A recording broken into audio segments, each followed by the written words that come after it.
el mensaje de los castigos. Los castigos que Elohim impone a cada uno de los protagonistas de este suceso nos ayuda a reafirmar toda esta teoría de simbolismos y mensajes ocultos. Ahora se está refiriendo a el castigo que se le dio a Eva, a Adán y a la serpiente. Dice, primero le habla al hombre porque el Segel es más responsable, es el que debería haber dominado la situación. A la serpiente, como antes dijimos, puso enemistad entre ella y la mujer, es decir, que la unión entre la parte sentimental y el placer del ser humano y el yetzer, pone aquí yetzer pasión, ¿verdad? La inclinación hacia la pasión es nociva. Repito eso, a la serpiente, como antes dijimos, puso enemistad entre ella y la mujer, es decir, que la unión entre la parte sentimental y del placer del ser humano y el yetzer de la pasión es nociva. A la mujer le sometió al dominio del hombre, es decir, lo que representa a la mujer deberá estar sometido a lo que representa el hombre. La parte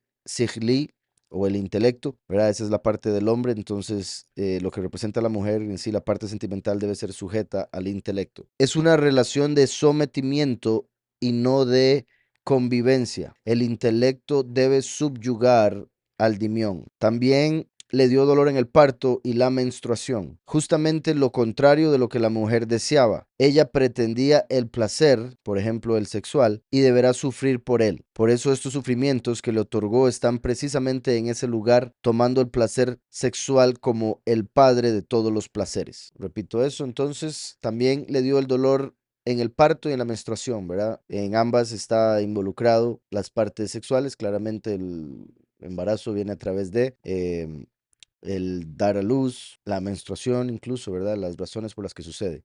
Entonces también le dio el dolor en el parto y la menstruación, justamente lo contrario de lo que la mujer deseaba. Ella pretendía el placer, ¿verdad? Recuerden que vio que el árbol era deseable a los ojos para alcanzar la sabiduría, para alcanzar, bueno, a veces lo traducen como sabiduría, pero sabemos era el árbol del conocimiento y como sabemos, conocimiento es la palabra que se utiliza para referirse a la unión sexual en la escritura. Por eso es que aquí se utiliza el placer sexual como el ejemplo del padre de todos los placeres. Ella pretendía el placer y deberá sufrir por él. Por eso estos sufrimientos que le otorgó están precisamente en ese lugar, tomando el placer sexual como el padre de todos los placeres. Con solo unos instantes de razonamiento entenderemos la relación entre esto último y el castigo. Pelillo. Repito entonces, con solo unos instantes de razonamiento entenderemos la relación entre esto último y el castigo. Es sabido que los dolores físicos son subjetivos y controlables. Si yo quiero, no me duele.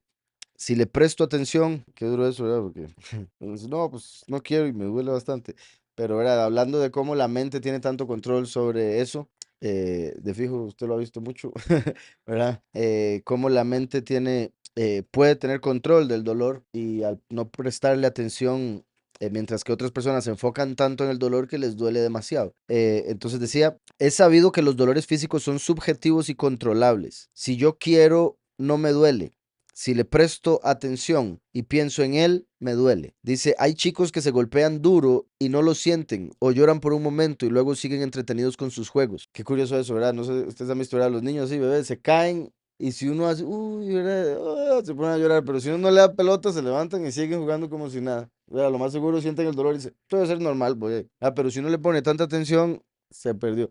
De hecho, hay un video que pobrecita la niña, en realidad, por la manipulación, pero de esos TikToks y demás que agarran a la niña y hacen así, y así, uy, mi amor, se golpeó y la niña. Y se echa a llorar como si se hubiera golpeado durísimo y mentira, solo el sonido. Entonces, misma situación aquí. Dice, hay chicos que se golpean duro y no lo sienten o lloran por un momento y luego siguen entretenidos con sus juegos. ¿Por qué no siguen llorando? Simplemente porque distrajeron completamente su atención del dolor y la centraron en otra cosa. Algo similar encontramos en el Talmud, dice aquí, ¿verdad? Como ya sabemos, el Talmud tiene mucho negativo, tiene su una que otra cosa positiva por el hecho de que se supone se basa en la Torá. Algo similar encontramos en el Talmud cuando dice que si le dolía la cabeza se pusiera a estudiar Torá. Es decir, la concentración en el estudio desviaría la atención del dolor y este no le molestará. Dice después, análogamente, estar sumergido en el dimión, o sea, en la imaginación, análogamente estar sumergido en la imaginación, lejos de alcanzar el placer, le provoca sufrimiento. Para ejemplificarlo, supongamos que al ir de compras un amigo le sugiere que diga que pertenece a tal gremio y de esa manera logrará la bonificación asignada a los integrantes de ese gremio. El individuo no ve por qué tiene que mentir, pero el amigo lo ridiculizaría por actuar así y perder determinada cantidad de dinero por algo tan insignificante. Ahora bien, el que compró y actuó de acuerdo con la verdad y lo correcto no estará triste ni decaído por haber perdido el descuento. Estará feliz de haber actuado correctamente. Si esto le pasara a su amigo que actúa impulsado por el dimión, la imaginación, el cual le hace hacer muchísimas artimañas y trampas para lograr más dinero, más placer, etcétera, al no lograr el descuento estaría decaído, dice aquí, repitiéndose constantemente que gastó de más, que debería haber dicho tal cosa, que tiró la plata, etcétera. De esta manera, el mismo dimión es el que le causa sufrimiento, ¿verdad? Eso es muy cierto.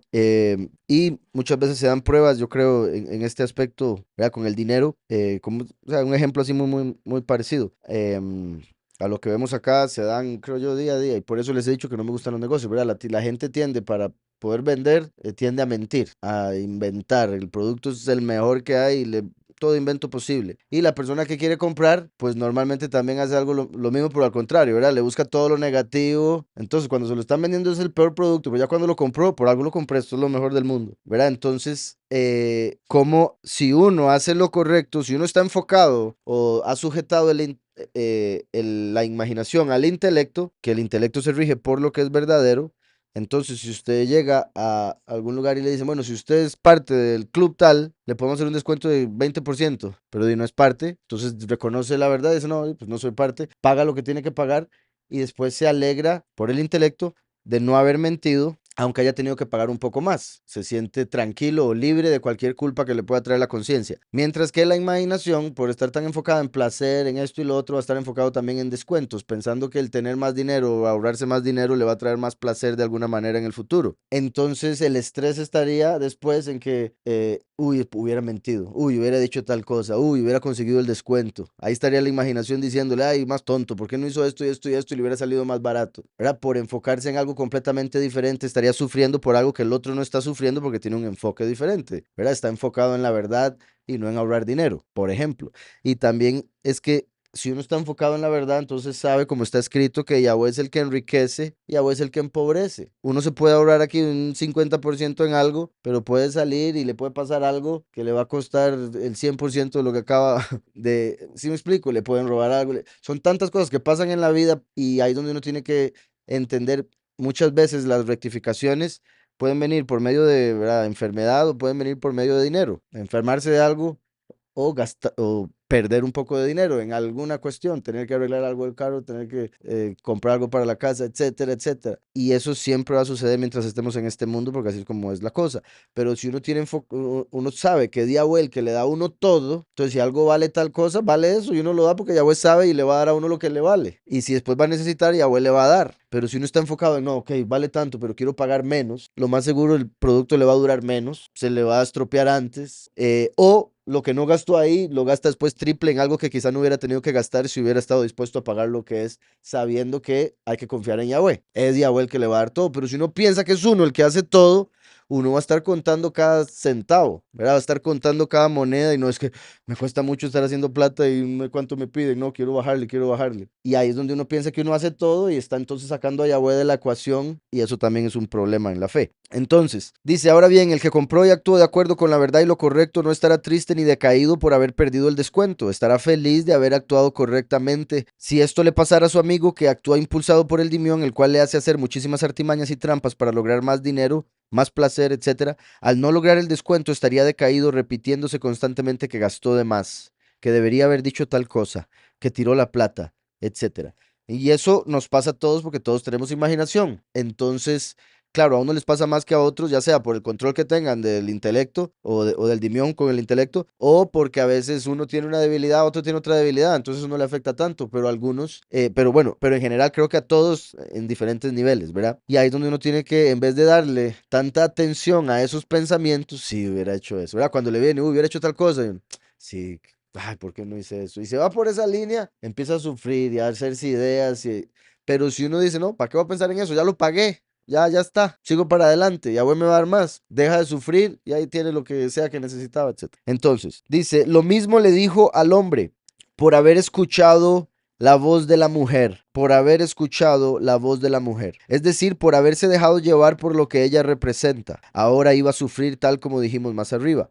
Es el hombre el que se autoimpone un yugo para satisfacer sus deseos, ¿verdad? La esposa estaba viendo un hombre que estaba haciendo un cálculo de, principalmente, bueno, en Estados Unidos al menos, de cuánta plata tenía que ganar al año para poder tener novia. Y vieras el dineral, porque detrás de eso, como son las cosas allá en Estados Unidos y muchas mujeres en Estados Unidos esperan mucha cosa como para sentirse amadas, era cenas de cada semana, $200 y cosas así. Entonces el hombre se dio cuenta que necesitaba como un salario como de $80,000 al año, para lo que él pensaba que era tener una buena relación con alguien que, imagínese usted. Entonces, muchas veces los hombres se imponen un montón de yugos por complacer a la mujer que les gusta. Y si no les gusta, o sea, si estuvieran sin mujer, ¿verdad? Les vale un montón de cosas y no, hombre, me voy a poner la misma ropa. Ah, no, hombre, voy en bus, no, hoy no como, etcétera, etcétera. Pero cuando ya le gusta a una mujer, dice, no, ahora me tengo que vestir mejor, entonces tengo que comprarme tal cosa, y ay, tengo que invitarla a comer, y ay, tengo que hacer esto, y tiene que ser un lugar bonito porque si no me deja, ¿verdad? Y etcétera, y se empieza a imponer, entonces tengo que ir a trabajar y trabajar y trabajar, y es sufrir y sufrir y sufrir por algo que no era necesario, pero era placentero, entonces se dejó llevar por el placer en vez de lo que necesitaba o lo que es verdadero. Y ahí es donde también entra, ¿verdad? El hecho de una pareja que se guíe igualmente por lo que es verdadero y no por lo placentero, y por ende no va a estar demandando del hombre ese montón de cosas innecesarias. Y ahí es donde uno dice, ah, esa mujer sí vale, porque no le pide nada, ¿verdad? O porque está feliz con lo que tiene. Por haber escuchado la voz de la mujer, es decir, por haberse dejado llevar por lo que ella representa, ahora iba a sufrir tal como dijimos más arriba. Es el hombre el que se autoimpone un yugo para satisfacer sus deseos. A diferencia de los cristianos, recuerden que este es un libro judío, ¿verdad? Ya nos van, bueno, a los que creen en el Mesías les van a mandar. A diferencia de los cristianos, los Yehudim no despreciamos lo material, alejándonos de lo terrenal. Eso está muy claro, ¿verdad? Hemos visto. Más bien se van al otro extremo. A diferencia de los cristianos, los judíos no despreciamos lo material, alejándonos de lo terrenal, sino que utilizamos este mundo para elevarnos, pero no por ello debemos sumergirnos en lo terrenal. Esta idea es patente en la orden que Elohim le da a Adán en Génesis 2:16. De todos los árboles comer comerás. Esa es la traducción literal. Es decir, se toleran las demás ciencias, trabajos y ocupaciones. Más aún, valga de ejemplo el Midrash, que relata que el sexto día fueron creados el hombre y la mujer. Ese mismo día concibieron a Caín y a Abel, y ese mismo día fueron echados del jardín del Edén. Este Midrash nos recalca que no estaba prohibido cohabitar con la mujer, ni que eso era malo. Lo importante son los objetivos con que, ni eso era malo, lo importante son los objetivos. ¿Con qué objetivo lo hicieron? ¿Por el placer o para cumplir la voluntad de Elohim de procrear? Y me parece esto particular, ahora que lo pienso también, y no, y que claro, no se tuerzan mis palabras, pero me parece interesante que aquí está diciendo, no era prohibido cohabitar, o sea, tener relaciones sexuales cuando se estaba en el jardín. Lo que estaba prohibido era tener relaciones sexuales meramente por placer, en el sentido de que no era, al no ser lo correcto, entonces estaba prohibido porque se guiaban por verdad, no por placer o no por lo que es bonito o feo, lo que es bueno o malo, sino por lo que es verdadero o falso. Entonces, qué curioso que, digamos, según el Midrash, incluso si vemos la Torá, dice que llegó el sexto día, creó al hombre, le hizo la mujer, después menciona a Caín y Abel, no dice en qué momento los tuvo, pero en el judaísmo se enseña que los tuvo en el jardín, y por eso concibió el mismo día, dio a luz el mismo día, porque así era originalmente como iba a ser. Fue por el pecado que se añadieron 9 meses y todo el tener que criarlo, el que tenga que aprender a hablar, el que tenga que aprender a caminar, todas esas cosas. Entonces, qué particular que incluso aquí mismo estamos viendo que sí le era permitido cohabitar antes de comer del fruto. Y por eso es que vino al mundo Caín y Abel. Pero Caín mató a Abel. Mientras que fuera del jardín, ya habiendo comido el fruto del conocimiento, Adán volvió a conocer a su mujer Eva y ahora vino Set, que es de ahí donde venimos todos, el mismo Mesías. Y ya se estaba con el conocimiento del bien y el mal. Ahora, mi punto es que de fijo tomaron en cuenta el tener relaciones para tener hijos. Era lo que Yahweh les había mandado, fructificar y multiplicarse. Pero también ya estaba en ese momento, por decirlo así, el conocimiento del placer a través de la relación. No es como que, como O sea, la desnudez en sí no es mala. Malo es el dejarse llevar por el placer, por la pasión al ver la desnudez. ¿Ok? Entonces, cuando se comió el fruto del conocimiento, entró esa maldad al ver la desnudez. Y por eso es que buscaron qué ponerse. Sí, cuando comió el fruto fue donde entró, como lo acabas de decir, entró esa idea y ya se vieron desnudos. Sí, era como, ese es el cuerpo del hombre, ese es el cuerpo de la mujer, punto. Pero ya cuando se come el fruto, se empieza a saber que hay ciertas cosas, o solo el hecho de ver, digamos, para un hombre ver una mujer desnuda, le empieza a dar ideas de cosas de placer. Y antes no se hubiera ido por esa línea, porque se hubiera ido, por ejemplo, por es una buena persona, me va a ayudar en la vida, vamos a poder construir un hogar, una familia, en vez de voy a poder obtener placer estando con esa persona, y etcétera. Es decir, se toleran las demás ciencias, trabajos y ocupaciones. Más aún, valga de ejemplo el Midrash que relata que el sexto día fueron creados el hombre y la mujer. Ese mismo día concibieron a Caín y Abel, y ese mismo día fueron echados del Gan Edén. Bien movido ese día.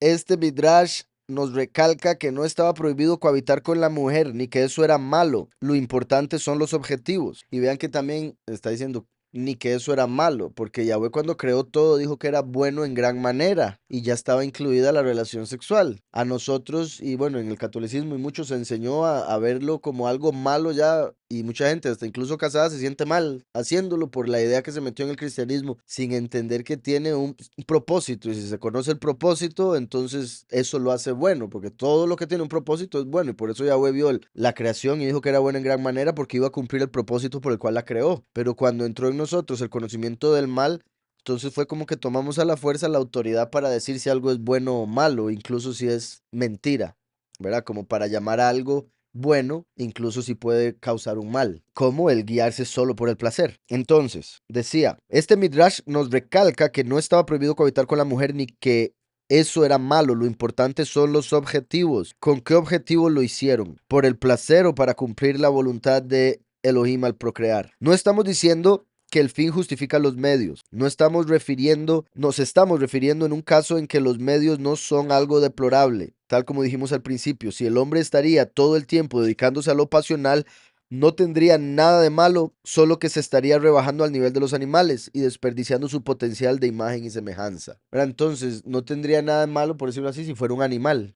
Pero al haber sido hecho imagen y semejanza, se está bajando del nivel en el que Yahweh lo puso, lo creó para hacer. O sea, hay varias teorías, incluso opiniones con respecto a cómo habría sido. Digamos, en el libro de Jubileos estuvieron meses en el jardín. En el Midrash en sí es como una interpretación de la Torá del nivel 3 que es Derash, por eso Midrash. Y es como viendo la Torá y tomando cada enseñanza como una alegoría también, buscando algo más allá, y es ahí donde sacan las interpretaciones que muchas veces no son históricamente verdaderas, pero sí tienen un aprendizaje, o sea, sí tienen un mensaje en la historia. Entonces eso es el Midrash, y la verdad, los que yo he leído me parecen muy interesantes, muy buenos, si uno entiende ese punto, ¿verdad? Que no necesariamente quiere decir que haya sido históricamente verdadero. Así que salieron del Edén, no, o sea, sí, no, no. Eso en el de Adán y Eva se sucedió después. Pero como eso no lo dice la Torah, entonces el Midrash lo interpretan según lo que aparece y no aparece en la Torah. Entonces, como no aparece nada y como la Torah en muchas ocasiones no es cronológica, digamos, nos está contando algo y después se devuelve en el tiempo para decirnos algo que no nos había contado, entonces ellos dicen, y eso fue lo que pasó con Caín y Abel, ya los habían tenido, pero nos lo contaron hasta después. Y como sí se sabe que en el libro de Isaías habla de que los niños ya no van a tener que ser educados, porque ya van a nacer con todo el aprendizaje y demás, que ya no va a ser 9 meses de nacimiento, bueno, de gestación y demás, entonces se interpreta que ya se dio un ejemplo en la historia humana y la única posibilidad sería con Caín y Abel. Entonces por eso se dice, sí, esos nacieron el mismo día. Pero sí también, digamos, bueno, con lo que decías ahora de para llevar un día son como 1000 años, eso es para entender, ¿verdad? El hecho de que como la Torah nos dice que se hizo en 6 días, era para entender que iban a haber 6 milenios de historia humana. Pero no necesariamente que cada uno de los días en los que creó todo duraron un milenio, por si algo. No necesariamente. Puede ser, pero no es como una de las posiciones más fuertes. No estamos diciendo que el fin justifica los medios, nos estamos refiriendo en un caso en que los medios no son algo deplorable, ¿verdad? Entonces, como la relación sexual, pero el robo, el matar, el violar, sí es algo deplorable. Entonces no se puede decir que uno vaya a poder hacer algo bueno a través de sus medios. Eso ya sería ir en contra de la Torá, ¿verdad? Estamos hablando de hacer las cosas como Yahweh las estableció y así poder obtener el objetivo que él quería. Entonces, Dice, tal como dijimos al principio, si el hombre estaría todo el tiempo dedicándose a lo pasional, no tendría nada de malo, solo que se estaría rebajando al nivel de los animales y desperdiciando su potencial de imagen y semejanza. La superación del hombre. La historia continúa con los sucesos de los hijos de Adán, Caín y Abel. Si continuamos con lo simbólico, Adán representaba el intelecto. Ahora nos habla más detalladamente de cómo funciona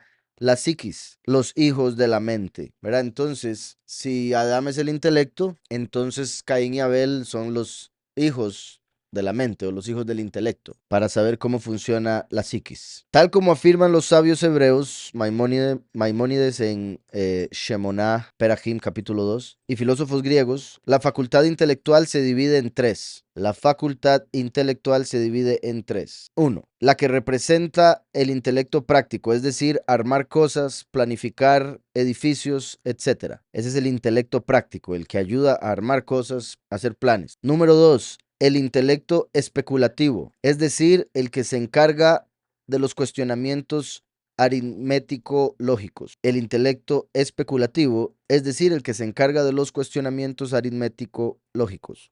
Número 3, lo captado, las conclusiones a las que se llegó por medio del intelecto especulativo. Entonces, esas son las tres partes de la facultad intelectual: intelecto práctico para armar y planificar cosas, el intelecto especulativo, que ese ¿verdad? Ayuda mucho y ahí es donde también ayuda la imaginación, por ejemplo, o porque recuerden que la imaginación es asociativa, pero también la memoria, la importancia de la imaginación y la memoria para eso, porque a través de la experiencia que uno pueda tener, se le hace más fácil poder solucionar problemas futuros, ¿verdad? Porque uno dice, ya me pasó algo parecido la vez pasada, entonces esto ya sé por dónde agarrar. Pero cuando uno no tiene esa información en la memoria, en la experiencia, es un problema nuevo y tal vez esté bloqueado con ese problema por más tiempo de lo que estaría, ¿verdad? Y por eso también la importancia de la experiencia en el trabajo, cuando llegan, ¿verdad? Por más títulos, si no tiene experiencia.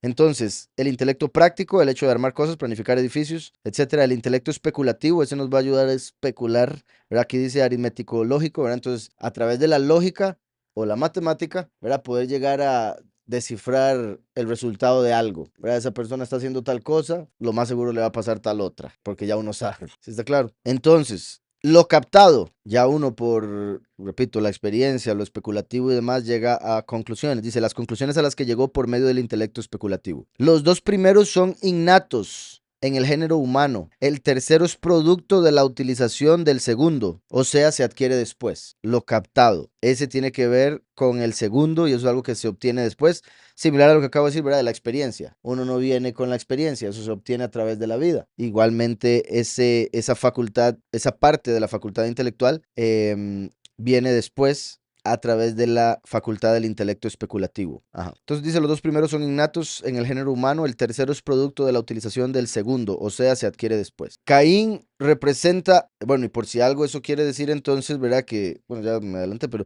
1, 2 y 3 vendrían siendo Caín, Abel y Set. Por eso se obtiene después, se obtuvo después del jardín, después de 130 años que volvió ella bueno, Adán a conocer a su mujer. Dice, Caín representa al intelecto práctico, por eso veremos en la descendencia de Caín individuos que se dedicaron a habilidades prácticas, manuales, como cazadores, elaborar instrumentos musicales, etcétera. ¿Recuerdan eso? Que los hijos de Caín fueron los pioneros de todas las industrias.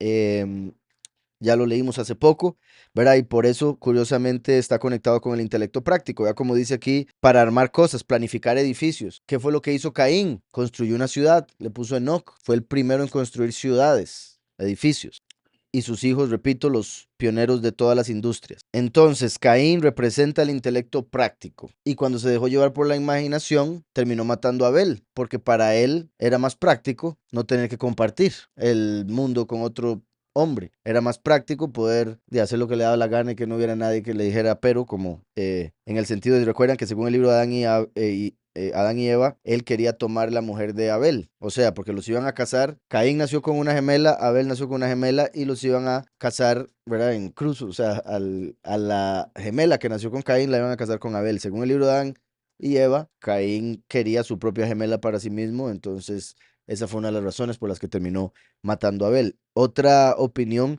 es de que lo mató, como dije, porque no quería dividirse la tierra con él. Él quería ser el dueño de toda la tierra. Pero la Torá, ¿verdad? La razón más clara que nos da la Torá era la envidia que tuvo Caín de Abel porque Yahweh sí aceptó la ofrenda de Abel. Sí, en el caso de Caín, como he dicho, se conecta con Samael cuando tuvo envidia de Heiler, que generó la muerte, engendró la muerte. Por eso cuando Caín tuvo envidia de Abel, lo mató. Sí, esa es una de las conexiones que hacen de la forma en que se explica con Cam, que se dice que lo más seguro fue algo similar con Caín. Sí, exacto, exacto. Sí. Entonces, Caín es el intelecto práctico. Abel representa el intelecto especulativo. Caín mata a Abel en el campo. Es decir, que el intelecto práctico destruye al intelecto especulativo en el campo, es decir, en el trabajo. Cuando estamos sumergidos en tareas prácticas, si pasamos todo nuestro tiempo dedicados a este tipo de tareas, el intelecto especulativo desaparece, pues el intelecto práctico lo opaca, ocupa el centro de la acción. Es difícil poder arribar a profundos pensamientos si se le pasa todo el tiempo en festejos, paseos, juegos, etcétera, ¿verdad? E incluso hablando de trabajo, hay trabajos que son muy manuales y la persona dedica toda su vida a eso y al final la persona no es muy intelectual. Hay otros que se dedican a estudiar y nunca saben hacer nada con las manos, pero se vuelven muy profundos sus pensamientos, muy inteligentes. ¿Sí me explico? Bueno, no que los otros no sean inteligentes, porque tienen su inteligencia en lo práctico. Entonces, por eso Caín mató a Abel en el campo, como dando a entender que si uno se enfoca demasiado en el trabajo, va a terminar matando esa parte especulativa. Y es la parte especulativa la que nos va a llevar a especular de si hay otra vida después de esta vida. Nos va a llevar a especular por qué X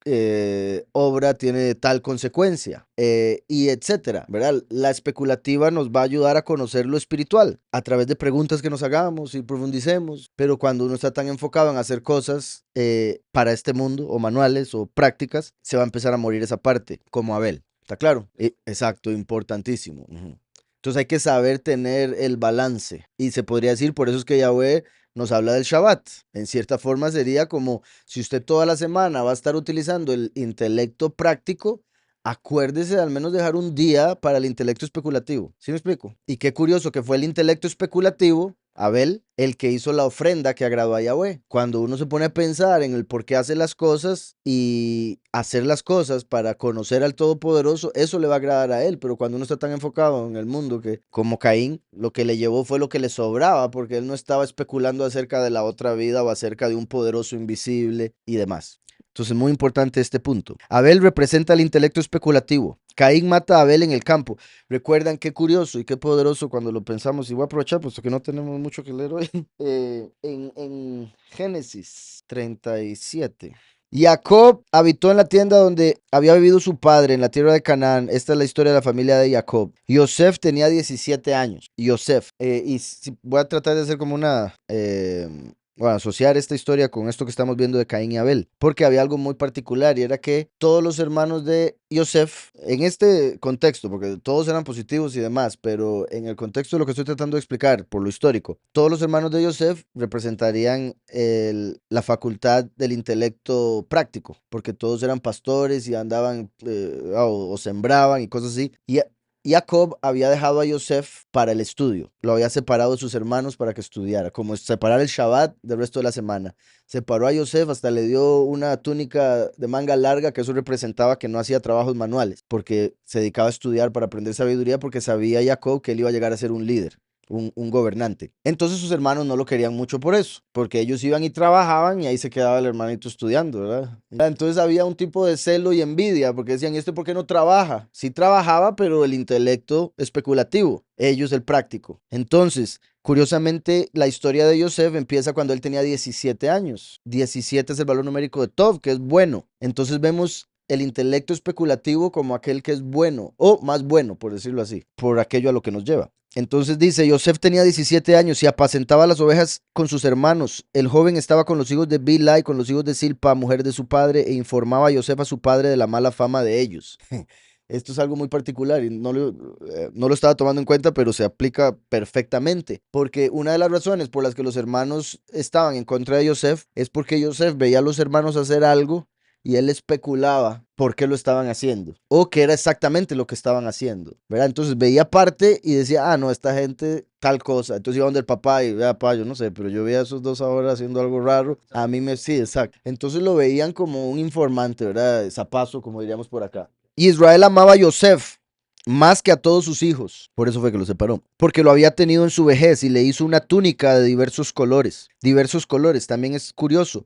Porque, bueno, y bendito Yahweh, ¿verdad? Por esta revelación. Porque, ¿se acuerdan que les he dicho que Yahushua trajo la sabiduría, el último el entendimiento, son dos partes claves para poder obtener el conocimiento del Padre, del Todopoderoso. Uno, y yo creo, no sé si es mi caso, pero al menos por mi vida me he dado cuenta que en este mundo me parece lo que es escuela y todo eso, ven conocimiento como si fuera información, pero no, o sea, conocimiento es lo que uno diría saber.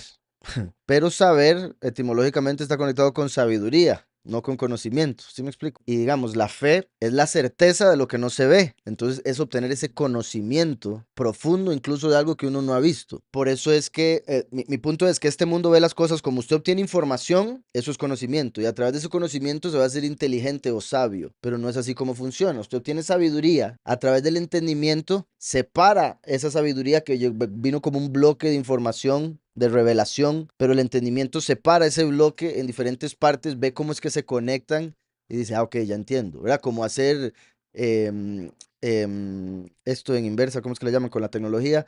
Eh, Ingeniería inversa, ¿verdad? Que es, digamos, se encuentran una computadora, separan sus partes y dicen, ok, esto sirve para esto sirve para lo otro, y después ya pueden hacer una computadora nueva sin haber aprendido, o sea, aprendiendo del aparato ya terminado, uno puede empezar a ver cómo fue que se hizo. Y puede ser hasta más fácil que empezar a idear cómo hago algo que haga estas funciones. Exacto. Entonces, así es más o menos como el Padre nos hace que usemos la naturaleza en el sentido de para poder reconocer que hay un creador que hizo todo. Si uno ve la naturaleza y la estudia, tiene que ser un necio para decir que no existe un todopoderoso. Y obviamente la mayoría de los científicos lo son necios, pero ya es otra cosa. Entonces, ¿se acuerdan la vía de la vía negativa que también vimos en este libro? La vía negativa es como Yahweh es tan elevado y la única forma de conocerlo sería siendo él mismo.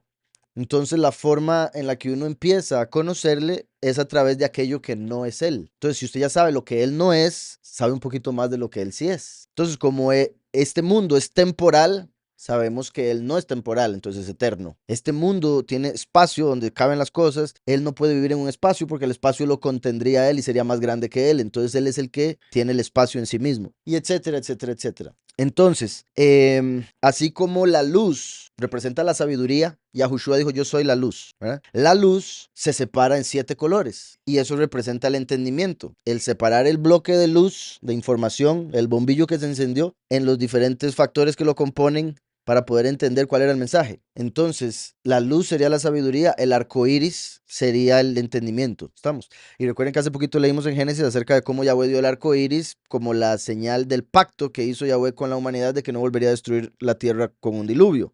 Y curiosamente, la venida del Hijo del Hombre, que trae el entendimiento, sería como los días de Noé, cuando se hizo el arco iris, entendimiento. Adán cuando se dio a luz al mundo, cuando dijo Yahweh, hágase la luz. ¿Sí me explico? Entonces, con Adán, hágase la luz, así como Yahushua es el postrer Adán, la luz. Con Noah se separó la luz en colores para confirmar el pacto, así como la venida del Hijo del Hombre sería como los días de Noah para traer el entendimiento, confirmando el pacto que hizo Yahushua. Yahushua hizo el nuevo pacto, el último lo confirma, que es como recibir sabiduría, hacer el pacto, entender esa sabiduría, confirma el pacto, porque usted confirma que lo que recibió es cierto. Y cuando digo recibió es porque la sabiduría siempre viene de lo alto, ¿verdad? Usted tiene una idea y dice, pero ¿cómo me vino esa idea? Yahweh es bueno, ¿está claro? Entonces, decía acá, al ver sus hermanos que su padre lo amaba más que a todos, entonces esto que estaba diciendo aquí, y le hizo una túnica de diversos colores. ¿Por qué? Porque él representa el entendimiento, representa el arco iris, representa esa separación a través del intelecto especulativo. ¿Está claro? Entonces dice, al ver sus hermanos que su padre lo amaba más que a todos ellos, lo aborrecía y no podían hablarle pacíficamente, igual que Caín con Abel, ¿verdad? Va, el intelecto práctico va a tratar de ahogar el intelecto especulativo. Y suele suceder, ¿verdad? Que personas que trabajan con cosas prácticas tienden a menospreciar a los que no. Es muy común. Ya la vez pasada que hablamos aquí de filósofos, ¿verdad? La idea que uno tiene de un filósofo es alguien que no hace nada, solo filosofar. Y es porque se enfoca, se supone, es la idea en la facultad especulativa. Entonces dice, tuvo un sueño y lo contó a sus hermanos y ellos llegaron a aborrecerlo más todavía. Tuvo un sueño, ¿verdad? Entonces a través del sueño llegó a saber el futuro y lo llegaron a aborrecer más. Volvemos a lo mismo, eso es especulativo. En este caso era una revelación, no algo que estaba especulando, pero así es como lo percibe obviamente lo carnal. Y bueno, él cuenta los sueños, no voy a leerlo todo como les dije, muy bueno, muy poderoso. Dice aquí, el 11, sus hermanos le tenían envidia, misma situación, la envidia, pero su padre meditaba en eso. En los sueños, ¿verdad? Se refiere. Un día sus hermanos fueron a apacentar a las ovejas de su padre en Shechem, ¿verdad? Fueron a hacer lo práctico. Entonces Israel dijo a Yosef, tus hermanos apacientan las ovejas en Shechem, ve y te enviaré a ellos. Aquí estoy, respondió él. Ve ahora, mira cómo están tus hermanos y cómo están las ovejas y tráeme la noticia, dijo Israel. Entonces, vean cómo está poniendo por encima el intelecto especulativo, puesto que está diciendo, vaya a ver si se están portando bien, a ver si están haciendo el trabajo, a ver cómo están, a ver si están bien de salud los que están haciendo lo práctico.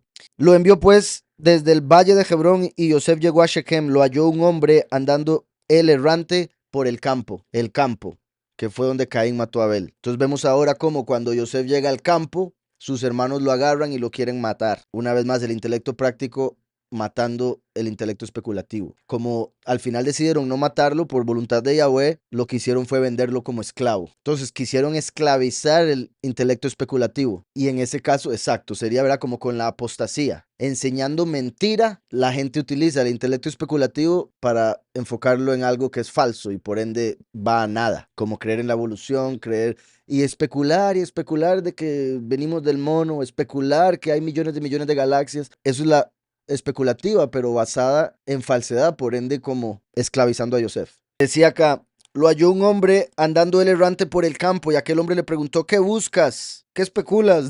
Busco a mis hermanos, te ruego que me muestres dónde están apacentando, respondió Yosef. Ya se han ido de aquí, pero yo les oí decir, vamos a Dotán, dijo el hombre. Entonces Yosef fue tras sus hermanos y los halló en Dotán. Cuando ellos lo vieron de lejos, antes que llegara cerca de ellos, conspiraron contra él para matarlo. Y ahí continúa, vean qué curioso. Se dijeron el uno al otro, ahí viene el soñador. Eso es lo que dice alguien que vive con el intelecto especulativo. Ese hombre pasa soñando todo el día, pasa todo el día inventando cosas que nunca hace.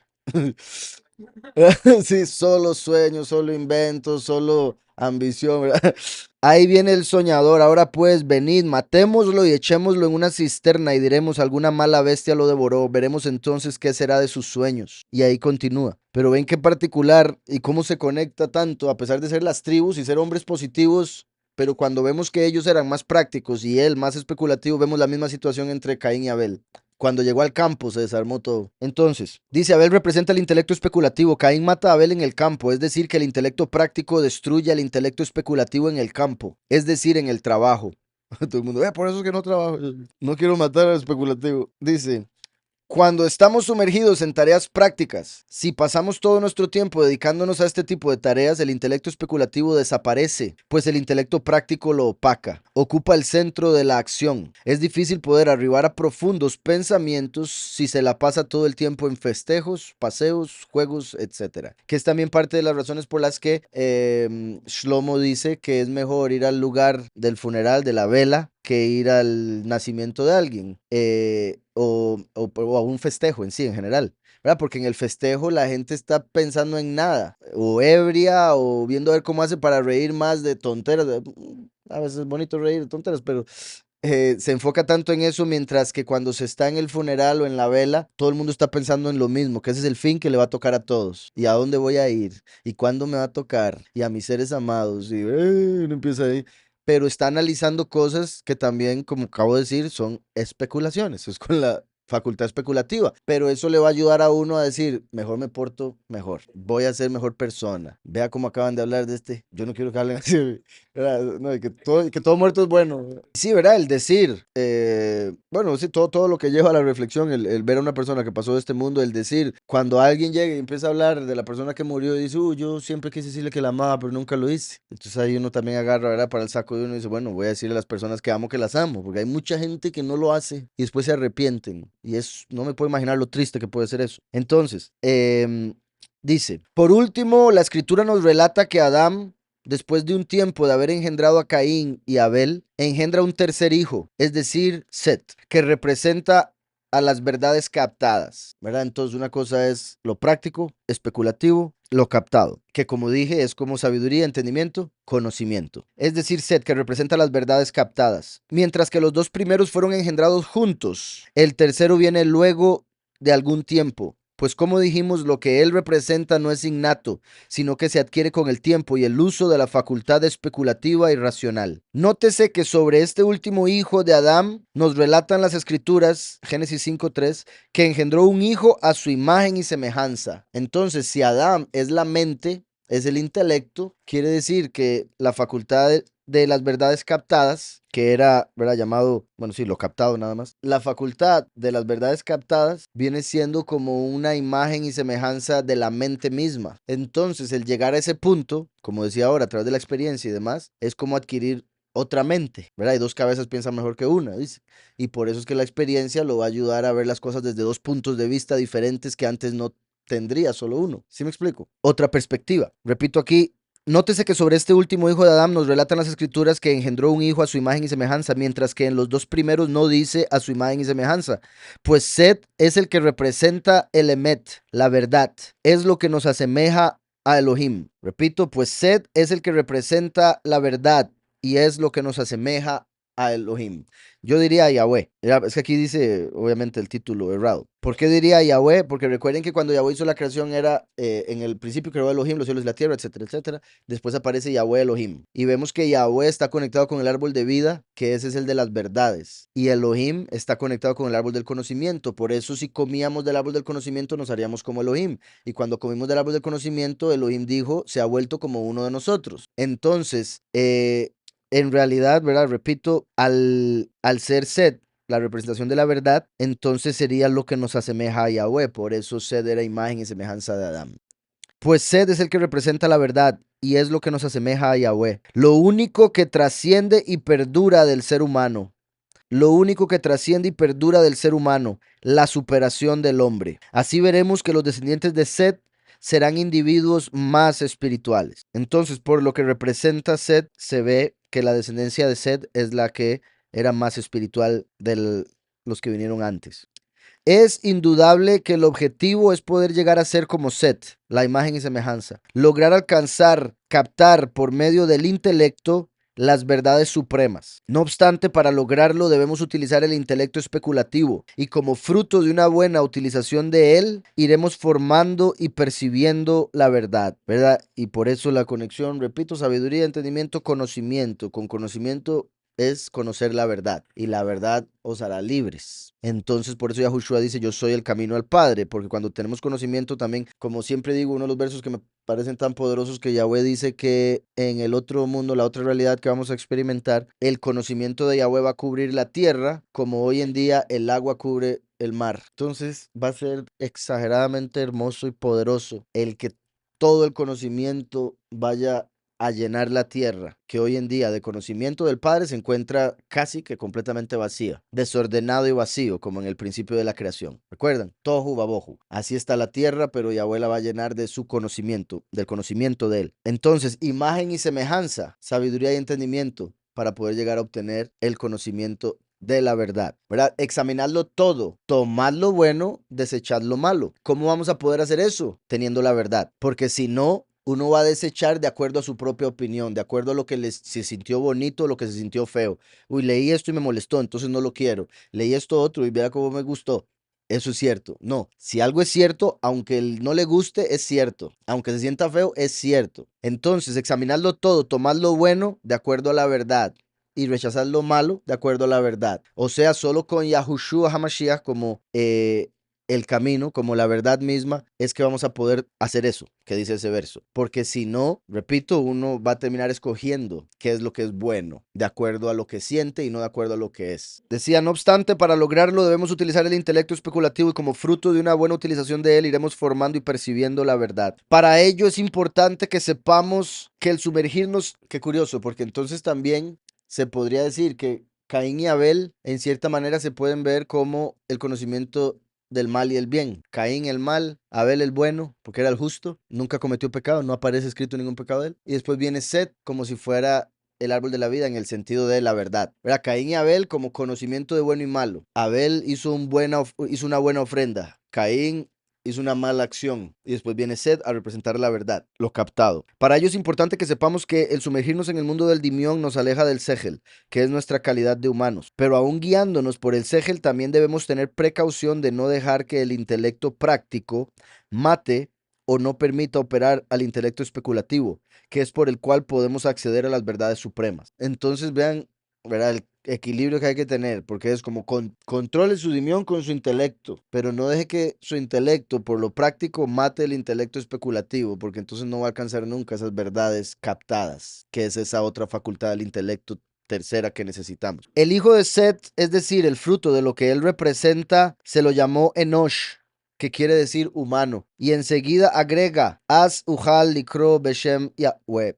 Entonces se comenzó a invocar el nombre de Yahweh. Aquí lo traducen también como entonces se comenzó a invocar o conocer el nombre de Yahweh. Vean qué poderoso. Por un lado, que ellos ni usan el nombre de Yahweh, pero terminan el libro con la importancia del nombre de Yahweh, puesto que hasta que llegó el hijo de Set, Enosh, humano, dando a entender que fue el primer humano que podía tener las tres facultades. ¿Sí me explico? Porque ya había venido Caín, facultad práctica, Abel, especulativa, Set, lo captado, y viene Enosh, el humano. Y a partir de ahí se empieza a invocar el nombre de Yahweh. Eso indica que cuando llegamos a adquirir esa tercera facultad, a través de lo especulativo, obtenemos la verdad captada, aquello que es verdadero, eterno, etcétera. A través de eso subimos a un nivel en el cual Yahweh nos revela su nombre, en el cual conocemos a Yahweh personalmente. Y vean qué curioso que ponen la palabra invocar como también conocer. Y qué curioso porque conocer se tiene que ver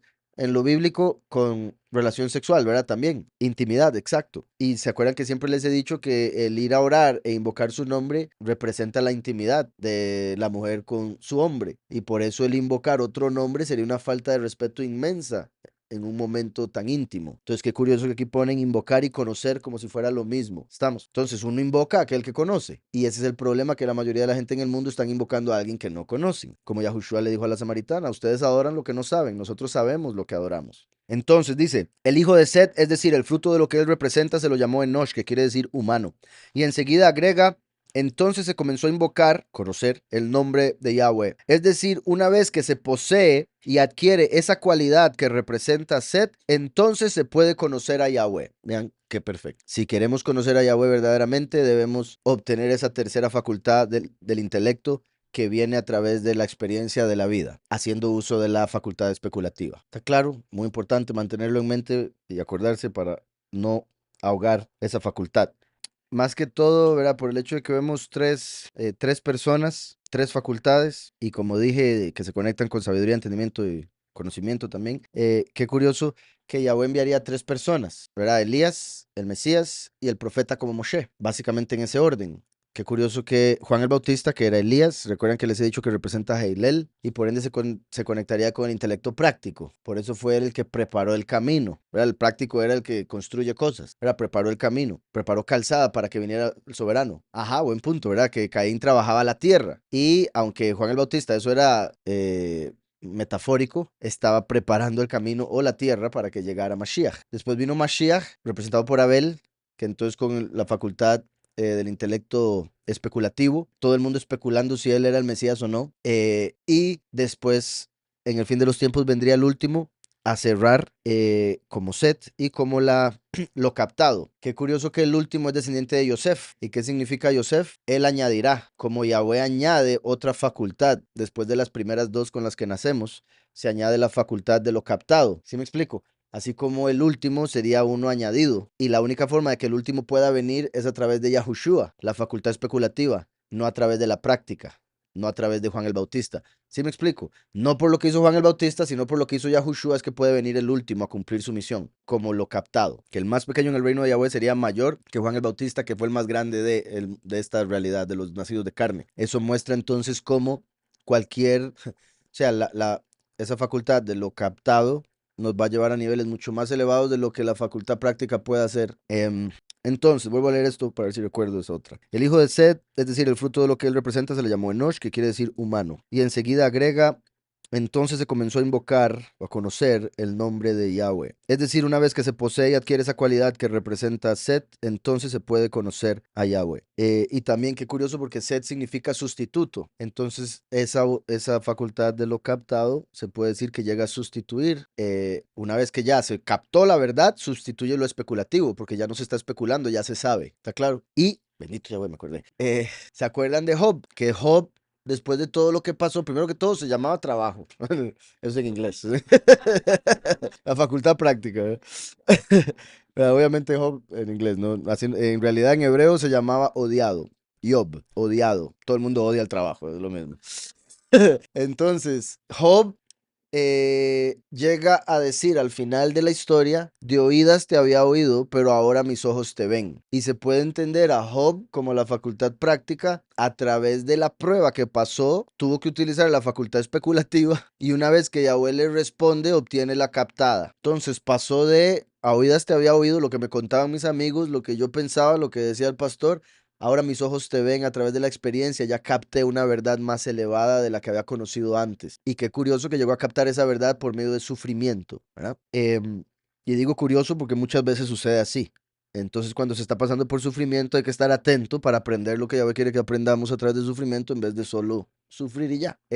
O sea, Job representa, es posible que se haya pasado, pero es posible que simplemente haya sido como una enseñanza de Yahweh a través de Job, porque Job maldijo el día en el que nació. Estaba tan mal que maldijo el día en que nació y dijo que no haya día, que no haya noche, que no haya frío, que no haya calor. Entonces, eso representa que de los 365 días del calendario solar, del ciclo solar, Yahweh quitó uno y por eso el calendario es de 364, como dando a entender que el día que Job nació fue quitado del calendario. Eso es como lo que representa. Es posible que haya pasado porque vemos que Enoch vivió 365 años antes de irse al Padre, pero desde ahí él nos dice que el calendario es de 364. Pero recuerden que después en la guerra que tuvo Yahushua Josué, él detiene el sol y la luna por un día entero. Entonces, a pesar de que el calendario era 364, ese día hubo 24 horas extra, ese año, perdón, hubo 24 horas extra. Y he llegado a pensar, a especular, que por varias razones que ya considero, llegué al punto de lo captado, en ese punto, ¿verdad? Me refiero, es que recuerden que les he dicho que en el mes que se está en la constelación de Cáncer, es el único mes de los 12 donde el sol permanece un día extra, y fue en ese mes que eso pasó. Entonces es muy posible que ese día el sol y la luna se mantuvieron quietos, pero el otro año Yahweh añadió ese día, pero se movían, o sea, como si se hubiera estirado un día el año, pero el calendario tenía que seguir de 364. Entonces, por eso la diferencia entre el calendario, por ejemplo, gregoriano y el calendario nuestro. Los equinoccios están enfocados en el movimiento del sol, sí, pero por eso es que hay un ajuste del calendario. Por ejemplo, por eso es que se hace incluso en el gregoriano está el año bisiesto, ¿verdad? Que hay que agregar un día más, exacto, para recuperar el día que se pierde, o más bien que se estira, para volver a acomodar el calendario sin que se vaya corriendo cada año. En el gregoriano es cada 4 años. Y bueno, explico eso rápidamente porque el calendario verdadero es de 364, pero el ciclo solar es de 365.24. Entonces es un día y unas 6 horas de diferencia. Entonces, como el calendario gregoriano es de 365, cada 4 años se agrega un día, porque ya cada 4 años hay un día entero extra, ¿verdad? En el nuestro, como es de 364, entonces cada año hay un día y medio que se va quedando ahí. Y por eso cada 6 años metemos una semana para volver a acomodar el calendario, que no se vaya corriendo porque si no todo se desarmaría. Entonces, volviendo acá, dice, y ya para cerrar con este libro, y bueno, solo por lo que dije de Job, vuelvo a leer esto, es decir, una vez que se posee y adquiere esa cualidad que representa Set, entonces se puede conocer a Yahweh. Por eso Job llegó a adquirir eso, esa facultad de lo captado, y llegó a conocer a Yahweh en un nivel más elevado de lo que lo había conocido antes. Y de verdad que curioso el nombre de él, en inglés y en hebreo. En este pequeño suceso que nos relata la Torá, al que solemos tomar como un cuento para niños, en realidad encierra enseñanzas sublimes. Nos habla de la esencia del hombre, cómo es, cómo funciona su psiquis, cuáles son sus móviles, cuáles son sus puntos débiles, cómo superarlos, cómo aprovechar sus días, qué es lo bueno y qué es lo verdadero, qué es lo bueno, qué es lo verdadero. Por eso cuando Yahushua iba caminando y le dijeron bueno, él se volvió, se sintió ofendido, mentira, ¿verdad? Pero dice, ¿por qué me llamas bueno? Solo hay uno bueno, el Padre que está en el cielo. Pero mi punto es que cuando le dicen bueno, esa persona que lo estaba llamando así era porque no entendía quién él es. Él es la verdad, no lo bueno. Y como estamos viendo, ya llegamos a entender, espero, con este libro, hay una diferencia muy grande entre lo bueno y lo verdadero. Lo bueno es subjetivo, lo verdadero no, es objetivo y punto, es lo que es absoluto. Lo bueno puede ser dependiendo de la persona que está viendo. Para una persona algo puede ser hermoso y para otra persona eso mismo puede ser espantoso, ¿verdad? Pero la pregunta sería, ¿qué es lo verdadero? Y curiosamente por eso Yahushua vino no con un aspecto llamativo o hermoso, vino lo que dirían feo, para que no lo siguieran por el aspecto, por lo bonito, por lo bueno o bien que se veía, sino por lo verdadero de lo que decía, dice. ¿Está claro? Entonces, en este pequeño suceso que nos relata la Torá, que solemos tomar como un cuento para niños, en realidad encierra enseñanzas sublimes. Nos habla de la esencia del hombre, cómo es, cómo funciona su psiquis, cuáles son sus móviles, cuáles son sus puntos débiles, cómo superarlos, cómo aprovechar sus días, qué es lo bueno y qué es lo verdadero. Por eso la Torá comienza de esta manera, describiéndonos al hombre con sus dones y sus falencias, de qué alejarse y cuál es su objetivo. En cuanto a cómo alcanzar este objetivo, para ello viene el resto de la Torá y sus preceptos. Entonces, la Torá misma empieza con esa historia para que entendamos cómo funciona la mente del ser humano, el resto de la Torá para que entendamos qué debemos buscar y qué no. ¿Está claro? Siendo Yahushua la verdad absoluta y la Torá el árbol del conocimiento. Pero como la misma Torá nos profetiza de Mashiach, entonces, bueno, se podría decir el antiguo pacto, árbol del conocimiento, nuevo pacto, árbol de la vida. Los dos árboles, la escritura, claro. Y necesitamos ambos, pero, y si, o sea, necesitamos ambos. Si pudiéramos solo comer uno, pues sería el de la vida, ¿verdad? Obviamente. Pues ya como comimos el del otro, entonces necesitamos el de la vida fijo. Como si Adán y Eva no tenían maldad, un hijo podría nacer con los genes de la maldad, como para matar al hermano. Recuerde que la escritura dice que nosotros nacemos rectos, pero con el tiempo nos torcemos. Entonces no hay que pensar como que nació con la maldad. Él decidió por su libre albedrío ver la maldad como la forma de actuar, como la mejor forma de adquirir lo que él quería.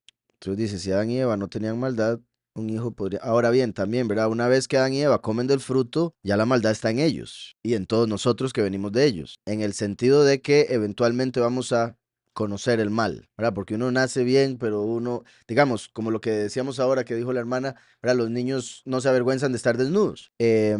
Un niño no sabe, por decirlo así, lo que es robar, pero con el tiempo llega a aprenderlo, incluso solo, o mentir, ¿verdad? Porque dice, mira, yo puedo decir que hice tal cosa que no hice y tal vez así no me regañan, entonces voy a hacer eso. Y cuando ve que le funciona, empieza a ver la mentira como una forma de actuar, ¿verdad? Cuando quiere algo y el papá no se lo quiere comprar, puede que algo le diga, pero puedo agarrarlo, ¿por qué no? Y lo agarra y ya robó y según, ¿verdad? El niño, o sea, el niño puede justificarlo como sea, uno ya que es adulto sabe que es robo, tal vez alguien no se lo enseñó directamente, pero la persona, por ser humano, con el intelecto, dejándose llevar por la imaginación de quiero tal cosa, empieza a hacerse ideas, ¿cómo puedo obtener eso? Incluso usando la mentira, volvemos a lo mismo, ¿por qué? Porque quería esa X cosa, quería placer a través de eso que quería, sea un objeto, sea una persona, lo que sea. Entonces la mente empieza a utilizar la mentira, por ejemplo, para obtener eso. Y ahí nos damos cuenta que es el árbol del conocimiento del mal el que lo está llevando a hacer eso. Pero si se deja llevar por la verdad, se va a dar cuenta una de dos, o que no lo necesita o que hay una forma correcta de obtenerlo. ¿Estamos? Y de ahí también la importancia del propósito, era el objetivo. ¿Para qué quiero eso? ¿Puro placer o es porque me va a ayudar en algo? Va a ser algo positivo, verdadero, bueno. Y bueno, según la verdad, vuelvo a lo mismo. Dice aquí, el sacerdocio de los judíos era el práctico y el de Yahushua el de la mente, por eso a ellos se les facilitan los rudimentos, pero lo espiritual casi muertos. Sí, buen punto, Daniel. O sea, se podría ver así. Ahora, con eso de la mente, imagino que se refiere al especulativo. Sí, buen punto, digamos. Recuerden que, de hecho, una buena forma de verlo. Porque recuerden que Yahushua vino según el sacerdocio de Melquisedec. Los judíos tenían el sacerdocio levita. Los levitas eran los que tenían que sacrificar los animales y hacer otro montón de cosas en lo práctico. Y ellos llegaron a pensar que eso era lo que los iba a salvar, lo práctico. El sacrificar un animal X día o todas las mañanas, todas las tardes, X animal, el quemar incienso. Entonces, esas prácticas para ellos era lo que los purificaba. Después llega el Mesías con el sacerdocio más elevado para el cual el levita era representativo y los levitas no lo aceptan porque era de otro nivel, era especulativo, en el sentido de lo que estamos hablando. Obviamente Yahushua no especulaba nada, él todo lo sabía, pero para los que lo oían era especulación. ¿Sí me explico? Entonces Yahushua viene con el intelecto especulativo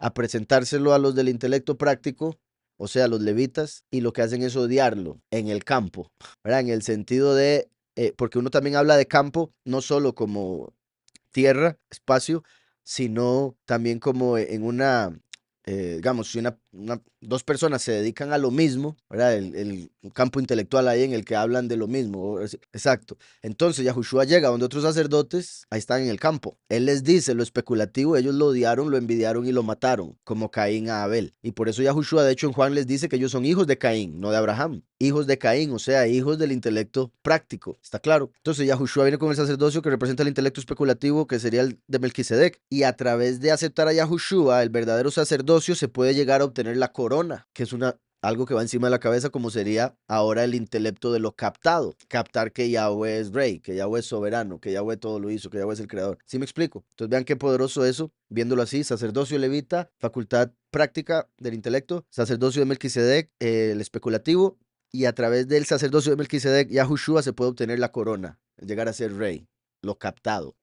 Y sí, de hecho, es que de verdad esa analogía me parece muy importante, ya como la expliqué, no voy a repetirla toda, pero poniéndolo de la mano con el libro, creo que, y qué curioso que sea un libro judío, porque ayuda muchísimo a entender por qué los judíos están tan enfocados en la letra y en los mandamientos de hombres y en los sacrificios animales, porque son esa parte del intelecto. Se dejaron llevar por esa parte y mataron el especulativo. Y eso es también lo que llamamos religioso, ser muy religioso. Cuando la gente se enfoca tanto en cosas prácticas o cosas que practica, porque uno dice cosas prácticas suena a algo que le ayuda a uno, ¿verdad? Me refiero en prácticas X, como ponerse tal ropa, persignarse cada vez que ve la iglesia y un montón de otras cosas que piensan que con eso están protegidos. Están mejor espiritualmente, pero no han aprendido nada, no han captado nada. La única forma de captarlos es a través de la especulativa. Como por ejemplo, en vez de ponerse tal prenda de vestir, decir, ¿para qué funciona esa prenda? ¿Qué me va a enseñar? ¿Cómo me va a ayudar? Eso es la especulativa. Y va a obtener mucha más sabiduría y conocimiento a través de eso, incluso si no usa la prenda, que poniéndose la prenda y pensando que ya por la prenda aprende. Set, sustituto. Jacob, suplantador. ¿Qué relación hay entre esos nombres? No sé si viéndolo en hebreo será mejor. Set significa sustituto. En el hebreo viene del verbo que significa él puso, como poner algo. Curiosamente en inglés set es como también, ¿verdad? Poner algo, ¿verdad? Setear algo. Entonces, se refiere a poner. Entonces fue puesto. Y como fue puesto en lugar de Abel, entonces se interpreta como sustituto, ¿verdad? Llegó a sustituir a Abel. Jacob viene de Ekeb. Ekeb es talón. Y Jacob empieza con una yud, que es la mano, y hace alusión a la mano tomando el talón. Jacob. Entonces, Jacob significa el que toma el talón. Y eso se entiende como hoy en día uno diría serrucha pisos, ¿verdad? El que agarra el talón en el sentido hebreo es como para poder bajar a la persona que está agarrando y ponerse en su lugar. Entonces por eso lo traducen como suplantador, pero en realidad literalmente es el que agarra el talón. Entonces está el que fue puesto y el que agarra el talón. Así como que parecen ser muy diferentes, pero la idea es la misma. Fue puesto en lugar del otro, agarró el talón para cambiar su lugar con él. Entonces, Sed y Jacob están directamente relacionados proféticamente, ya que, por ejemplo, Adán es como Abraham, Abel es como Isaac, Sed es como Jacob. Entonces, es el padre primero y último. Entonces, Sed y Jacob, por significado del nombre y diferentes otras cosas, representan la segunda manifestación cuando ya se viene a cerrar todo, cuando el último viene, por decirlo así, a ocupar el lugar de aquel que se fue al padre. Entonces toma lugar, es puesto y llega a suplantar a Lucifer. Recuerdan, así como David suplantó a Saúl, Micael suplanta a Lucifer. Entonces por eso viene como el suplantador, Jacob. Y por eso a Jacob, ¿cuándo fue que se le cambió el nombre a Israel? Cuando peleó con Elohim. O sea, cuando el último logra pelear contra Heilel y suplantarlo, se convierte en Israel, el que gobernará como el poderoso. Significado de Israel. Claro, o el que contiende con el poderoso, porque pelea con el poderoso de este mundo y lo vence.